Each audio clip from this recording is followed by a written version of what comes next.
listening to the Hurdy Gurdy Travel Podcast. I'm your host, Justin Vacula, here to help you travel the world at next to no cost with credit card points, miles, benefits, and rewards. Make money, save money, and take advantage of great deals. Thanks for joining me for today's episode with special guest, Carissa Rawson. Carissa Rawson is a travel writer with a focus on award travel and credit cards. You can find her site at Just Plain Points. That's Plane, Just Plain Points. Otherwise, you'll see her work in Forbes, CNN, USA Today, NerdWallet, AwardWallet, Upgraded Points, The Points Guy, and more. On with today's episode. All right, welcome to the podcast, Carissa Rawson. Thank you for joining me. Yeah, happy to be here. We met in Lake Tahoe, so we're continuing the Tahoe trio here, or maybe more than trio of podcast guests following the event. You're back home, I'm back home, so it's a good time to record a conversation here. Yeah, I thought we both had a lot of interesting things to say at Zorkfest, so I'm happy to have met up and be able to talk on your podcast. Excellent. And how was the event for you, Zorkfest 2023? I really enjoyed it. That was my first ever Zorkfest event. For anyone who doesn't know, Zorkfest is kind of a combination of points and miles and gambling. It's not necessarily Vegas-based. I'm West Coast-based, so for me, obviously the Vegas stuff makes a lot of sense. And it was really cool because I don't have a ton of interest in gambling, but I have a ton of interest in free things. So it was nice to learn stuff that I didn't know about, that I could go beyond points and miles. Lots of overlap. And even for totally non-gamblers, everyone loves free dinners, free hotel nights, and much 100%. More through the intersection of miles and points and gambling. So maybe if online gambling comes to your state, we can make a gambler out of you. We'll see about that if the laws change. Should I just pick up and move east? Because it kind of seems pretty. Yeah, you got Giant out here. You got some Speedways, Acme, Price Chopper, maybe if you're in the Northeast. So yeah, lots for you to gain a new problem of having so many grocery rewards that you don't know what to do with them. I know, terrible. Some listeners are in that position. Podcast listeners Eric and Bill were chatting with me. I think we're just going to have to get more non-perishable stuff. It's this is good. That's incredible. This is good. Yeah, we don't have the same problem in California. Well, maybe some Safeways, but not as generous as the promos out here. And what brought you to all of this? So I first started with points and miles in 2014, 2015. So I am ex-Air Force, and if I'm sure you know, for those who are active duty military, tons of fees are waived. And that includes annual fees, like late fees, return payment fees, over limit fees, but mostly annual fees for even the most premium cards. And I have always had an interest in travel. That was why I joined the military. I traveled all the way to the state of Georgia and languished there for 5 years. But I was wondering how I could take a trip to Japan cheaply. And I just kind of stumbled on this idea of earning miles for doing certain amounts of spend, and that could get me to Japan. And it was actually the British Airways Chase card. That was my first card. And then once I realized all those fees were waived, I just went very quickly, as many cards as you can do at a time. I was a little bummed when the annual fees started rolling in. I got out in 2016, so it's been a while. So I do pay my annual fees now, but I'm hooked. I'm in it. The answer to everything is more credit cards, as past podcast guest Darren has said. Always. More fun, more sign-up bonuses. As people outside the hobby are like, oh, I just use my one debit card or my one credit card for everything. Why are you signing up for all these credit cards? Want to impact my credit? Well, yeah, in a good way. I've had the conversation a million times. Lots of sign-up bonuses, travel benefits, lots of options. Yeah, I would say probably the biggest downside, aside from paying annual fees, is that you get used to a really high standard of travel. And I guess you could call it a downside, but I also just, love lie flat. And a bit, I think, of organization, financial responsibility. There are some things that we have to accept as having lots of these different accounts, right? That's true. You do. You have to be aware of, if you're trying to use credits during a certain month, or if you are wanting to make sure, of course, that you're not carrying a balance, making sure that you're not getting charged interest. There are a lot of things that you need to track in order to stay on top of the hobby and your finances while doing this hobby. And I think a good deal of patience as well, as sometimes customer service isn't always great, whether we're in store or calling banks or calling credit bureaus to freeze or unfreeze at times. Yeah, that's totally fair. A lot of, I mean, there's a reason they coined the term hang up, call again, right? Ooh, hookah, hookah. Right? Like, because it can be, it can be like personal finance banks, any kind of like, or if it's like cashiers somewhere, or even if it's just an airline customer service representative who doesn't know their own rules or whatever. It happens a lot. Yeah, or they just make up the rules as they go along, it seems. My favorite thing to do is to have like the Department of Transportation's page open when I make a call, and I go, per the Department of Transportation, XYZ. And then they go, oh, okay. You have to advocate for yourself. Yeah, and you could be nice about it and say, oh, well, it's my understanding that X, Y, and Z. I mean, getting rude gets you nowhere. It never has and never will. I mean, it might get you like kicked off a flight. If that's you know what I mean? But, yeah. So some drawbacks, but some pretty big upsides. And overall, you find the value to be very much worth it. Definitely. And you've made this into more than just a hobby, as you've been writing for various outlets. You were one of the presenters at Zorkfest. I have always had a strong interest in writing. I did not think that anybody would ever pay me for it, which is one reason why I joined the military. But I started doing a personal blog in 2015. I had, a half dozen readers, and 2 of them were my parents.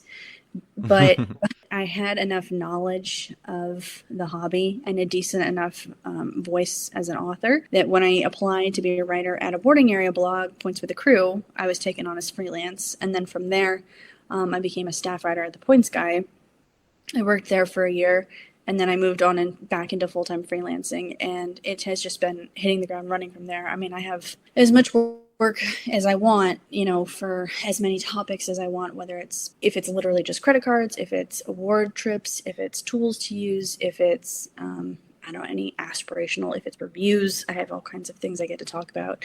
I mean, it's my passion. So it's very, very nice that I was able to turn my passion into also my career. I'm very grateful. I don't want to call it an accident because I feel like I did put a lot of work into it, but I'm very happy that I got in when I did, and then I can now make a living from it. Nice. And not only do you make a living from the freelancing, but I'm sure that you're also getting a lot of rewards, benefits, cash and otherwise from the hobby itself, from different credit cards, from different deals.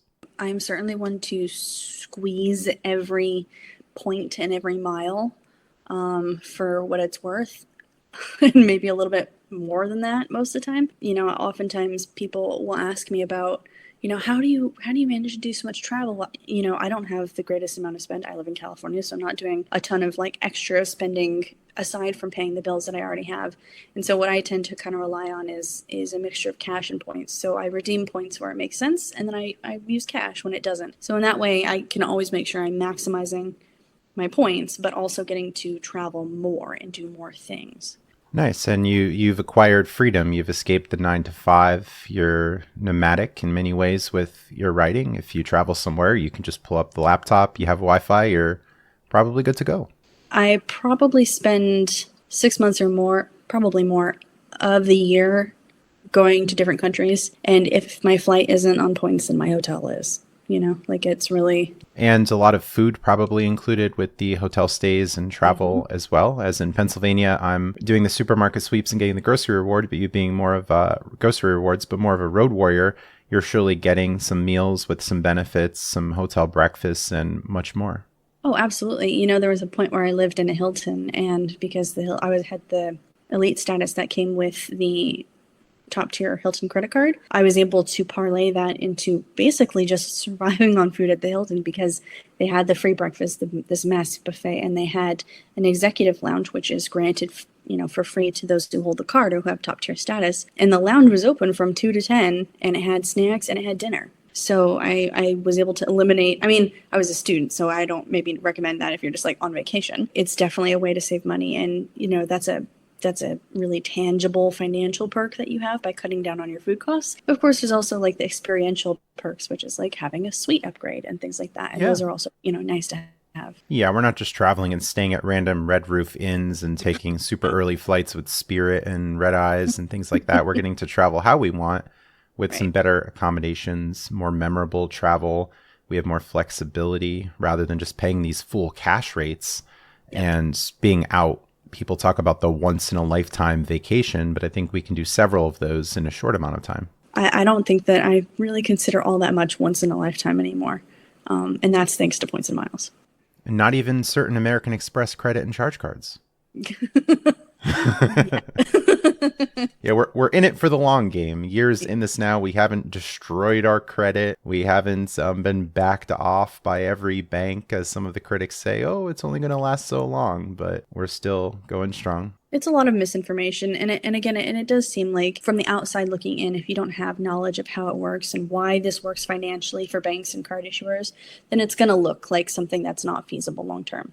I understand the skepticism, but I know I'm educated on it, so I know how and why it works and will continue to work. And why do you think there are all these high offers and benefits out there? How are the banks affording to do all of this and we're able to win? We live in the U.S. and capitalism is alive and well here. And so banks are really trying to gain new customers. And one of the ways that they do that is by offering enticing things. Some banks are going to be doing it by offering you a $200 bonus when you open a new checking account. Some banks are going to get you to get your new credit card with a really high bonus. Is it going to be immediately profitable to them? No. A really famous example is the Chase Sapphire Reserve. When it launched, it had a 100,000 point sign-up bonus or a welcome offer. And it took... God, what did they say? Something like 7 years. It takes 7 years of being a Chase customer for them to even break even on you from that bonus and the perks that you get. So it does cost them a lot of money, but you have to understand that the segment of people who maximize the benefits and who maximize the points is very small in comparison to the greater market. So while they're losing, money, substantial quantities of money on, some of us, people who will get a card, get the bonus, put it in their sock drawer and never use it again, right? They've just lost money on us. There are a lot of people who are still carrying balances, so they're paying the interest. They're having returned payments, so they're getting like an overdraft fee or whatever, or a late payment fee, something like that. So they're still able to make the money, and that's who they're banking on. They're willing to take the loss of people who are a little bit more savvy in order to be able to acquire a larger customer base, which ends up making it profitable for them. Yes, and maybe some people taking out CDs, maybe some people taking out personal loans, auto loans, mortgages, many other instruments where they're making more money from that, but maybe not so much on the credit card side. Yeah, if it gets you into their ecosystem, like Chase, for example, if you become, a much larger customer, if you move your assets over with them, you start banking with them, you've got pay slip is deposited with them, and you're right, like CDs and things like that, then yes, absolutely, there are other things that they can make money on. Right. So they're putting out a little bit of an incentive, and maybe they're losing on some savvy customers, but some people are not going to make great financial decisions. Some people are going to bust out on these mortgages. Like maybe they're signing up for a mortgage, they're in over their head, but they're getting approved anyway. And then they don't make payments. Chase takes it back. They pocket the money. Like there are all kinds of things that can happen. Yeah. Yeah, absolutely. And I think this happens in many other areas of life too. I've mentioned before, maybe grocery stores will put out a loss leader and say, look, we're giving out, now it's the Thanksgiving season. They'll say like, oh, look, you can redeem 400 grocery rewards that normally get you $4 in groceries, but we'll give you a free party size lasagna or a tofurkey. And maybe they're losing a little bit of money on that, but you got to know that some people are coming in and they're filling the cart with random Mountain Dew and ice cream that they're paying full price for and all these other random things. Well, that's with, just like Costco and the rotisserie chicken, which is a loss leader for them. They haven't increased the price of that. It's $4.99 here in California for this entire rotisserie chicken. It doesn't make them any money, but they put it at the back of the store. So if you walk up to a Costco getting your rotisserie chicken, along the way, you're going to have all of these maybe free samples. You're going to have all of these exciting displays, and odds are that you're going to put things you were not intending to purchase in your cart on the way to the $4.99 chicken. Yeah, that's a good example. So it's about being mindful as a consumer and thinking about your purchasing decisions, not just wailing out because you can. Not just, oh, well, I'm going to go in for the chicken, and then you end up filling the cart with $200 of random stuff that you don't really have a use for. Which at Costco, that's approximately 3 items. So, yeah. Even at Sam's Club out here, it's like people might come in to get the very low cost pizza or pretzels. And I assume some of that same stuff is going on at Costco. But yeah, then they end up filling up the cart. So yeah, embrace capitalism, embrace the greed of the banks and the casino, and turn the tables on them. Take advantage of the system while you can, if you can be a responsible consumer. Yeah, absolutely.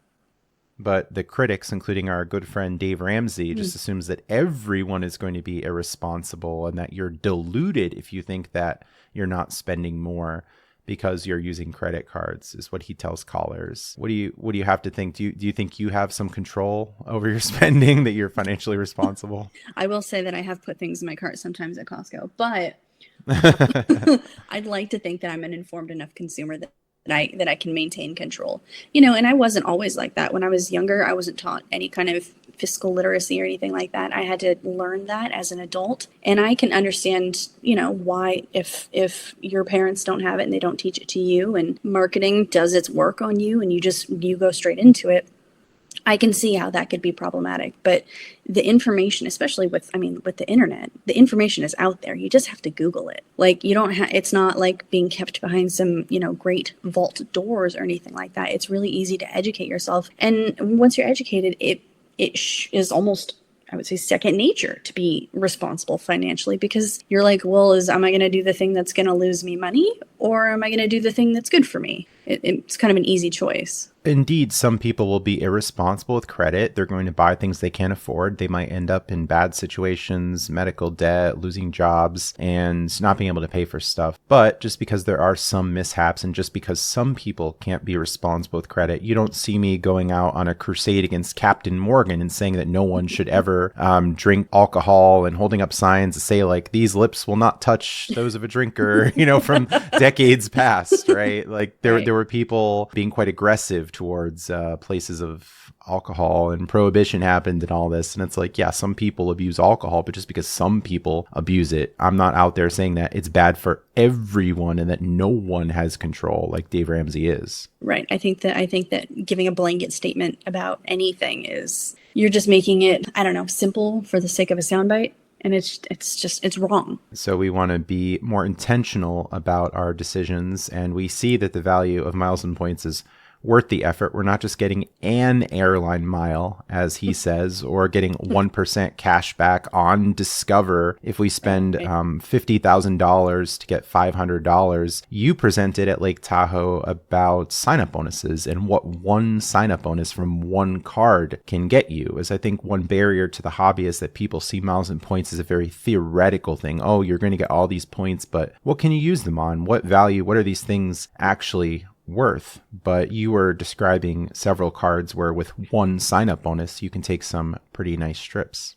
Yeah, I think you're right. That is absolutely a barrier to even getting started with points and miles, because maybe a lot of people, their first exposure is something like, oh, here's how I blew 1 million points on a vacation, and it took me 2.5 years, and my player 2.5 years to acquire enough points to do this, and those are the flashy things that do make a lot of headlines, and they do tend to come up first in results. So it can be a little bit intimidating, or it can seem a little unrealistic. But yeah, I did the presentation. It was trips you can take with a single credit card sign-up bonus. And I think that not only does it make it realistic, right? So basically what I did is I pulled present day current welcome offers from different card issuers. I had Amex, I had Chase, I had Citi, I had Capital One. And then I showed, I broke down exactly how you could take, a flight to somewhere and use your miles or your points to take that flight, and then how you could stay somewhere. Again, using the same sign-up bonus. And it really relies on, transfer partners, which is, what happens when you earn, say, for example, an American Express membership reward point. It's a flexible transfer currency, which means that it can convert into a bunch of different either hotel or airline points. And those, because you have the flexibility, you can do things like that. You only need one credit card for your entire vacation. And I think it intrigues a lot of people. Like, even if you have not just newbie levels of knowledge, but like if you've even got mid or high levels of knowledge, it's interesting to see how you can stretch your miles and stretch your points as far as they can go. Maybe you're not necessarily flying business class, maybe you're in economy, but wow, that's incredible that you can go somewhere for, 5, 8, 10 days, and you can include flights, and it's just going to cost you maybe an annual fee if the card has an annual fee, minimum spend, and then that's it. Really, it's a pretty good trade-off. Yes, and even stretching the miles and points, some people will try to take the most amount of trips rather than more luxurious or bougie type trips. But even at the stays like Hyatt Places and Hyatt Houses, I've seen many Hyatt Places and Hyatt Houses for 5,000 points a night. And because America loves math, one sign-up bonus on a World of Hyatt personal card is usually about 60,000 points. So 5,000 points per night. That's about 12 nights at a Hyatt, plus some of the bonus categories and spend. So I pay a $95 annual fee. I get a free night certificate, some other benefits. And look, I got 12 nights at these 5,000 point properties. Right. It just makes sense. And again, even if you don't have to be in the most luxurious place, you just have to be somewhere you want to be in a place that's decent. Lots of options. And as you were saying, you take a more blended approach of cashback and miles and points or cashing out some points. Yeah. And one criticism I hear is, well, I'm a school teacher. Well, I have a family. Well, I have all these other things going on. So maybe I'm going to take 2 or 3 big trips a year. And I still think that that can be a great return for those people, taking 2 or 3 trips a year rather than 0 or just 1. Yeah, I think taking 2 or 3 trips a year is even easier than doing obviously like 10 trips or something like that. Because you can, even with a whole year's worth of saving of points, you're splitting it into 3 trips. You can go some pretty incredible places and stay in some really nice hotels or have really nice flights if you're only going 2 or 3 times a year. And that's not even with like such a deep investment into credit cards. Like it's easy to finagle that kind of trip. And even if you have multiple flyers, even if you've got kids and families and things like that, it's still very possible. Podcast listener Jack is probably listening to the show. He's been doing a lot with the bank bonuses and looking for cards that were cash back.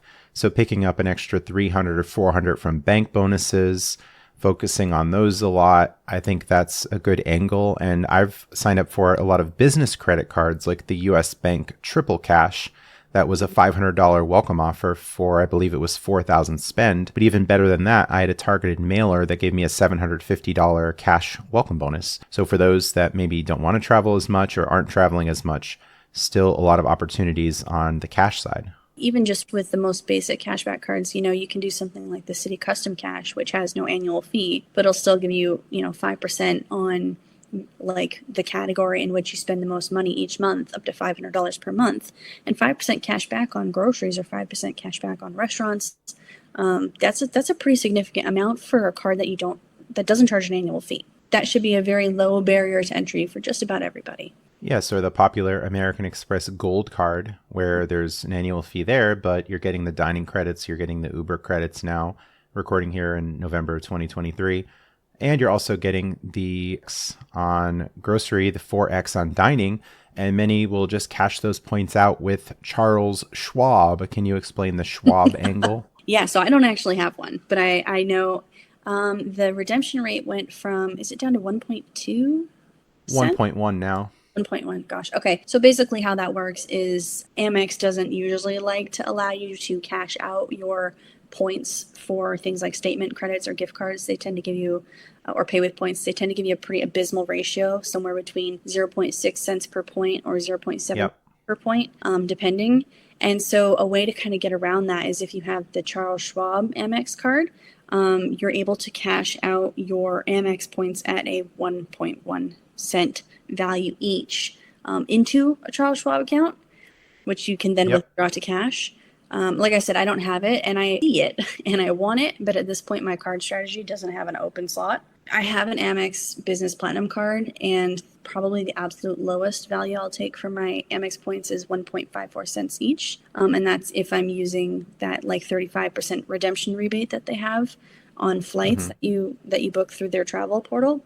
So for me, that's probably the bottom of where I would want to do Amex points is 1.54 cents. But I can absolutely see why, having 1.1 cents of value per Amex point, that's going to be vastly superior if you're somebody who is otherwise doing statement credits, pay with points, or gift cards. Yeah, lots of options, and the options are good to see, even if you don't use them. I'm not advocating cashing your points out for magazines or gift cards in many situations where the redemption value isn't very good. Not all points are created equal. As you said, they could be used in different ways for sure. Yeah. And how do you stay organized with all of this stuff? Some people think, oh, it's just really hard to keep track of all this stuff. A couple of different methods.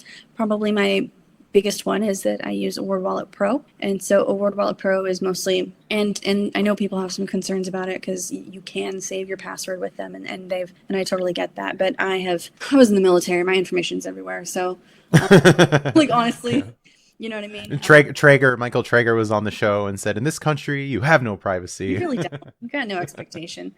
Everyone's selling my data anyway, so I may as well give it to something that helps me. Oh, so basically what AwardWallet Pro does is it tracks all of my loyalty accounts and all of my card issuer accounts, Amex, Chase, Citi, Capital One, etc. And it will track like how many points I have, if I have a spending goal I'm trying to meet. Like, for example, I have the American Express Surpass card, and after you spend $15,000 in a calendar year on that card, you get a free night certificate at Hilton, and it'll tell me how much I've spent on the card that year, and so how much longer I have to go until I get it.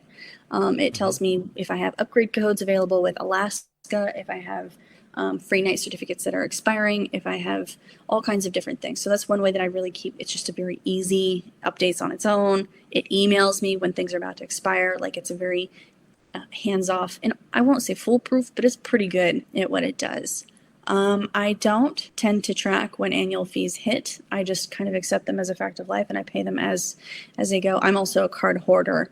I should probably cancel some of these cards. Like, I've got 3 Amex Business Platinums for no reason other than I like to have them. Everyone in my family gets Dell presents for Christmas every year.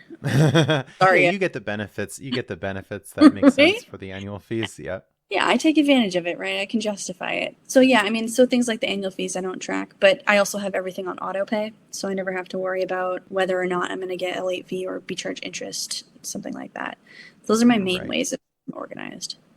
And for the annual fees, you get to see when the fee comes up in your recent transactions. Once a week, I log into my accounts, I check recent transactions, and if I see that annual fee, then most likely I'm calling in for a retention offer on many cards, and sometimes just getting reimbursed or some kind of benefit to offset that annual fee, or some cards I'm just going to outright cancel after a year or when the retention offers stop coming in. So again, it's options. You're not married to that one card for 10 years.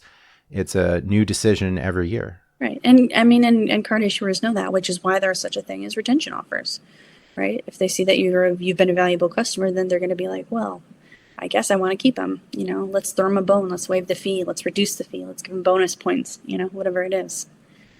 And it could be a mutually beneficial relationship as well, because they're making money off of our card swipes that they're charging these merchants to use these payment processors or take their cards. And the banks are making some money on each of these swipes. So they like to see a lot of card activity. And hopefully American Express, a lot of spend on their cards can keep us out of the pop-up jail, as many people think, oh, well, if I spend on a lot of my American Express cards, then I'll be able to get more in the future. But some people who maybe only low spending, or they just spend for the sign-up bonus and then not use the card again, then they might get the pop-up message that when they apply for a new card, it will say, oh, you may not be eligible for the sign-up bonus, blah, blah, blah. So yeah, the banks are making some money on these transactions day to day. Yeah, they're definitely watching and taking note. And it might seem intimidating to people at first, because people, we're sitting here, I got approved for 18 cards this year. I have more than 40 at the moment, I'm sure. And I'm not recommending that people start with 40. So they might think, oh, it's going to seem complicated when I have like 20 cards or 15 cards or whatever the number is. But I'm constantly telling people new to this, okay, just start with one new card. And then move on from there if you feel comfortable signing up for more cards, but just take one at a time, learn how this all works. You're not going to be managing 40 cards at the same time right from the start. It's okay. Right. And you don't even ever have to be managing 40 cards at a time. You could do like most people do is, they open cards that work for them, and they open cards that have good sign-up bonuses. And then when they've exhausted their purpose, they shut them down. And again, you may see a very limited time bloop on your credit score, but it's not something that really seriously impacts, like if you've got like length of credit or other accounts that are open, it's not going to be like a big ding on your credit report. So you can absolutely just have your one card that you use that's your mainstay, which you could totally do, and open other cards and get your bonus and close them after the first year. Like, that's very viable, and I don't think that's too difficult to organize. And staying on top of these accounts should be personal finance 101, not just never looking at your statements, and then fraud might happen, or you're getting charged these unnecessary fees. You're not paying attention to what's going on. Maybe there's a subscription that you forgot about, and then it's a year later, and I've been paying $15 a month for this random streaming service. Yeah. Right. So it's good to log into these accounts. I have a list of the accounts in a spreadsheet. I have a notepad here. I'm just keeping on top of things. And I think keeping organized as we're going along is also avoiding issues and avoiding archaeological digs in the future about, oh, when did I sign up for this checking account? Or, oh, when did this card open? Or did I use this benefit or not? No, I totally agree with that. I know a lot of people use, and I've seen some very impressive spreadsheets for what people have going on. In some limited capacities, I'll use them, but I'm on my account so often anyway that I'm never too far behind, because I'm always looking at, oh, is there a new transfer bonus? Oh, do I have any new Amex offers? Oh, I need to move these points from Citi to Turkish Airlines or, whatever. But yeah, you absolutely need to be checking in regularly and having a look at what's going on. And it's about 5 years for me into this hobby, and I'm still having fun with it. I'm using the word hobby. It's not just like this painstaking thing that I'm doing. There are some ups and downs of having to make phone calls I don't necessarily want to make, but I try to multitask with that. I try to stay on top of these accounts, but I've been seeing so many new places, meeting new people, having some laughs, enjoying the joy of free, figuring out the puzzle. It's a big game to me. It's been very fulfilling. It's changed the way I looked at so many things in life. Yeah, I totally agree. I grew up with a family who were very big into couponing. We didn't shop unless it was with a coupon, and I think that points and miles are just an extension of that. They're just basically travel coupons. And so that's something that I was raised with, and I find a lot of joy. I love doing this. I was doing it for free before I started doing it as a career. And so switching over into doing it full time was not any hassle. I didn't have to edit my feeds like my Facebook, I was just like, oh, I already knew all the news because this is all but it's a lot of what I consume on a daily basis anyway. Couponing on steroids, I think, in many ways. Yeah, absolutely. And I still enjoy some of the little things. Like I'm a big fan of the CVS Care Pass program, where usually I'm fronting about $50 a year, I think is the rate of it. But every month I get a $10 off, essentially a coupon, where I can go in and buy some personal items that I'm going to be buying anyway at some point, or motion sickness relief for when I travel. I just sneeze there and getting some like cough and cold medicine. There's always something at CVS, I think. Even if the potato chips are probably marked up by $3, I can still find other things that are probably reasonably priced. Yeah, I do. I mean, I do some of that. That's absolutely somewhere where I could learn a little bit more beyond just like couponing and things like, like Ibotta, like uploading your grocery receipt and things like that, and shopping portals I'm well versed in, but it's kind of those smaller ones, or even like fuel rewards, I don't have a ton of experience with, so there's definitely room for me to learn. Unfortunately, California strikes again, right? Yeah, I know. That's where, yeah. Unfortunately, you haven't gone on a Speedway World Tour, going from Speedway gas station to Speedway gas station, and sometimes you find a Speedway hut that doesn't sell gift cards. But I remember deals in the past where it was buy a $100 Best Buy gift card, you got a $15 gas voucher. What? You could later. Yeah. And not only, but wait, there's more. And not only a $15 gas voucher is a rebate on the $100 card, but you also got bonus Speedway points that were worth about another $4. So you were getting $19 back per 100 Best Buy plus the credit card rewards. So that was a really crazy promotion that I was just making the rounds, going from one location to another, taking small detours. So yeah, that $10 here, $15 there adds up. I still have many of those gift cards at home. I've been using the Giant points mainly for gas, but I still have the Speedway gift cards for when I'm out of the area, or we see the dark times, TM, as past podcast guest Mark Konczynski said. Usually in January, February, the deals fall off a cliff and it comes back a little bit later. I know. It's the rising action in November and December, and then it goes whoop. Every time Christmas rolls around and all of my favorite restaurants do their buy 50 gift card, like get a 40. Oh yeah. Oh, I'm all over it. Like I'm buying them for the whole year ahead. Have I recruited you into the phone army yet? One of my presentations was about the My Vegas games on browser and the different phones. Those have been fun too. I am deeply intrigued. I haven't dug too far into it yet. I've done I've dipped a pinky toe.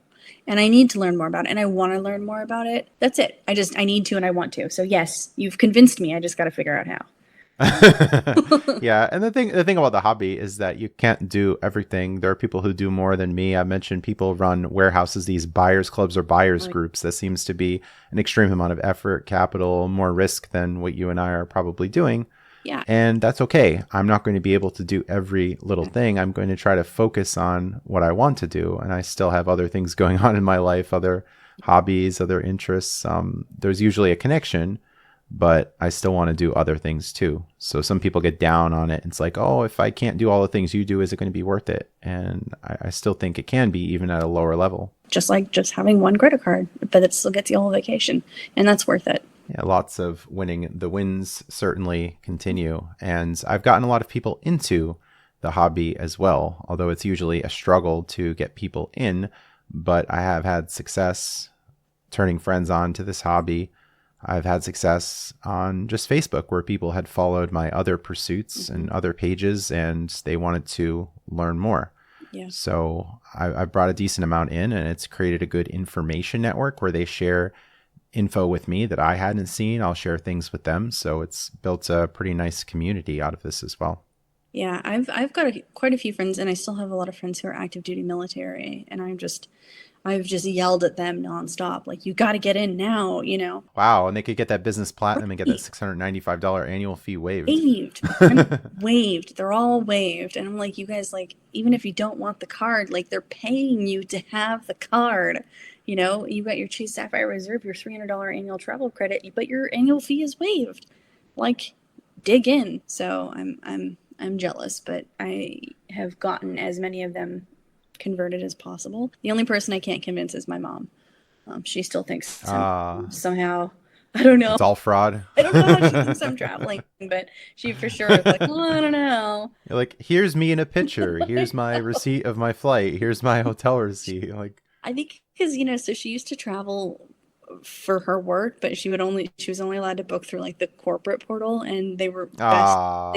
And sometimes she could earn rewards, but the best hotel she could stay at was like a Best Western. And I know very little about the Best Western program, but I do know that they bragged to me, like my mom bragged to me, that she'd spent something like 300,000 Best Western points for 2 nights somewhere. And I was like, no wonder you think they're all useless or not that valuable, because that's the kind of redemption ratio that you're getting. So I was like, I get why you don't believe me, but wow. Past podcast guest Mandy had spoken with me the other day and said, oh, I got a really terrible phone call the other day. She paused and she said, my employer is no longer going to be reimbursing my travel. We have to use a new corporate card. I'm like, oh no. She's a traveling nurse, so she's able to book things to her personal travel accounts, her personal cards, get all these night credits, get all of the bonus categories like the Aspire, like 18x, 15x, or whatever the high like Hilton thing is on that. So she's charging the cash rates, getting reimbursed. But now it's like, oh, use our corporate card that's maybe getting like 1% maybe. That is a really serious blow. I would be weeping if that was me. So yeah, we really enjoy being able to capture all these benefits in creative ways, whether you're into product reselling, gift card reselling, or whether you're just putting your average expenses, your daily expenses over to cards and capturing this value and these bonuses. Yeah, absolutely. I mean, there's a method that can work for everybody. Yeah, lots of ways to win. Any more advice that you might have for people getting started or people considering the hobby? I would say that your very first move should always be to pick a place you want to go. And don't just be like, I want to earn points and miles, because you're not going to know what kind you should earn, and you're not going to know how to earn them. Your first Google should be like, oh, okay, well, where do I want to go? Okay, I want to go to Paris. And then you go, how to travel to Paris with points and miles. And then you read the top 10 articles that come out, because they're going to teach you what card you need, and they're going to teach you what points are going to transfer to where. And it's going to be in a really easy to digest sort of way, so it doesn't become too overwhelming. Nice. And banks to start with early on. Some people just get their way in and just hammer Amex personal cards and miss out on some of the stricter issuers, while those Amex cards could just be had at a later time in most cases. Yeah, every bank has its own set of rules. Chase is infamous for its 524, and what that means, and these are unpublished rules but are widely documented. So 524 is the amount of cards that Chase is going to let you have had opened in the last 24 months. So you can only have opened 5 cards within the last 24 months. And these are cards that show up on your credit report. And it also includes authorized users. But those you can get those taken off. Something to note is that a lot of business credit cards don't show up on your credit report. So if you have a small business that qualifies for cards and you, for whatever reason, really want to get those cards first, that can be okay and won't impact your 524 for Chase. But that should definitely be one that you go to first because they have a lot of really good cards and they are so strict. Yes, and business has a big advantage as well, as it's like another you. That past, oh wow, I'm having a problem with the piece today. Past podcast guest Bobby Beatty had said that it's like a mini you. So you can get business cards staying under that 524 with many issuers and sometimes getting bigger bonuses, sometimes getting 0% APR welcome offers. And again, it's just more options, because if you only stick to the personal, I think you're eventually going to run out of the bigger cards to get. But with the business cards, you're definitely going to get a lot more in that process. Yeah, and I think a lot of people probably unnecessarily hamstring themselves when they're like, oh, I'm a W-2 employee. There's no way I could get a small business card. But the rules for a small business card for most card issuers are not that strict. So it's things like even if you sell on eBay or Craigslist or whatever, those things can qualify you as a small business and then qualify you for the card. Yes, and it's usually pretty easy to set up an LLC in your state. I'm not a financial advisor or a tax person to give you that advice necessarily. You can contact your own professional, or some people go the sole proprietor route, although sometimes that sole proprietor route ends up in denials if the banks are wanting documentation or they're having question about what's your website, what's this, what's that. You have some options there. Usually the LLC is what I like. A little bit more sturdy. Yeah, that's fair. All right. Any upcoming credit cards in the next few months? Eyeing the Capital One Venture X business card since it came out. I have just the standard Venture. I haven't jumped on it because I'm not sure if I can make those minimum spend requirements. But I did just buy a new condo and it needs renovating. So that's a way to get a rebate. Yeah. Yeah. So I'm thinking I might be putting some expenses, also a home office, into this condo and using that to meet minimum spend for that car. Yes, or maybe some advanced listeners are floozing to the finish line in many cases, if you've experimented with that at all. I haven't done any flues, but I do know of it. So yeah. We'll add that to the phone army. I know. In time. I still have I still have on my phone all the tabs open from all the different things that you've mentioned. And they're like, oh, nice. Yeah, I've got like 10 different tabs. I'm like, oh yeah, I can't forget this one. Like, yeah, they're sitting there. They're waiting. It's there for a rainy day, I suppose. Some other time. Yeah, so that's good. Some 30,000 spend on that card. That's like everybody's favorite plum card from American Express, right? Yeah. I mean, look, 30,000 spend, and I think it's still just in 3 months, which is 3 months, yeah. That's a pretty hefty, because usually when they go for a higher spend, right, they give you like 6 months to do it, or maybe even a year. But 30,000 in 3 months, they're not messing around. They want real businesses with real expenses. Capital One seems to love fraud alerts too, so that could be another limitation. That's true. Correct. I did already get my parents to get the Capital One Venture X business card. My dad has it and my stepmom has it, and they love it. I've converted them from the Amex Biz Plat over. They have a construction business, so they've been using the 1.5X on the Amex business card. But now they're just straight at 2 in for all purchases, and so they're really happy about it. Any upcoming trips in the next few months? All of them, of course. I actually just got back this morning from Brazil. I flew down to go see Taylor Swift, and the concert was canceled. I know. That's okay, because I used points and miles to get there, and then I stayed on points, and then I used points and miles to get back. So at least I can still talk about it. I do have a cruise coming up in the beginning of December. I'm doing an 11-night Holland America cruise that I got from Matching Casino loyalty programs over to Holland America, and getting the free cruise. And then in January, I have a round the world first class extravaganza. The world tour. It honestly is the most extra thing ever. It's my birthday, and there was award availability in Etihad's first apartment from London to Abu Dhabi, and so I wanted to fly in it, and so I booked an entire around the world itinerary around it, and it just happened to be around my birthday. So I'm flying American, one leg is business. I'm flying American from California to London in business, and this is points and miles, and then I'm flying London to Abu Dhabi, obviously in the apartment, And then somehow I got a 5-night stay at the Waldorf Astoria Maldives using points. It was incredible. It like all dropped at one time, and I canceled everything and I rushed to book it. And then I am going onward from Doha in Qatar Airways first class to Bangkok, and then JAL first class to Tokyo, and then ANA first class home. It's going to be like a really extra routing for no reason other than I want to see all the different first classes. All right. Very good. Any closing thoughts? Anything you'd like to share with listeners? If you're really deep into points and miles, there's always something else to learn, as we're talking about, things like flus and the phone army. Even I who live and breathe this stuff all day, every day, I don't know everything. So even if you're a very advanced kind of points and miles person, there's always more, and things always change. If you're just interested or wanting to dip a toe, that's also very easy as well. And how can people find you online? I have a website. It is just Plain Points, Plane, Plain Points. You can also just Google me.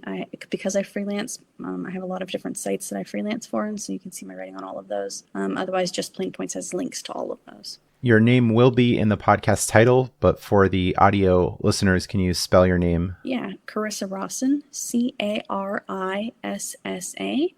Rawson, Rawson. All right, you've explained it all. Perfect. Hey, the amount of times, dude. I got just in time, or just Dracula. Oh, yeah, I've heard that a few times too. Yeah, dude, the 90s were a rough time for being a Carissa, all right? Or all the Jolenes of the world around the Dolly Parton song. Yeah. Oh, fair. Yep. Kind of like that. All right. Thank you for coming on today. We'll see you hopefully at Zorkfest 2024 November in Las Vegas. I know. Already on my calendar. Thanks for listening, and stay tuned for future episodes. Visit hurdygurdytravel.com to contact me, find me on social media, read select episode transcripts, and schedule a free consultation. Support the show through Subscribestar, referral links, and buying from my eBay store. Find this show on many podcast platforms and YouTube, where you can find bonus videos. Supporting me on Subscribestar will give you special perks, including a custom podcast episode, questions answered by upcoming guests, and monthly private one-on-one conversations, delving into more advanced topics I don't openly discuss at length in podcast episodes. Visit meetup.com/Philly Miles and Points to learn about monthly Greater Philadelphia travel, credit, miles, and points meetups I host in Willow Grove, Pennsylvania. I hope to see you in person at a future event. Find a link in the show notes. Listen to my other podcast, the Stoic Solutions Podcast, found at stoicsolutionspodcast.com. My podcast guests and I offer practical wisdom for everyday life inspired by the ancient tradition of Stoic philosophy from Greece and Rome. Thanks for listening. Have a great day.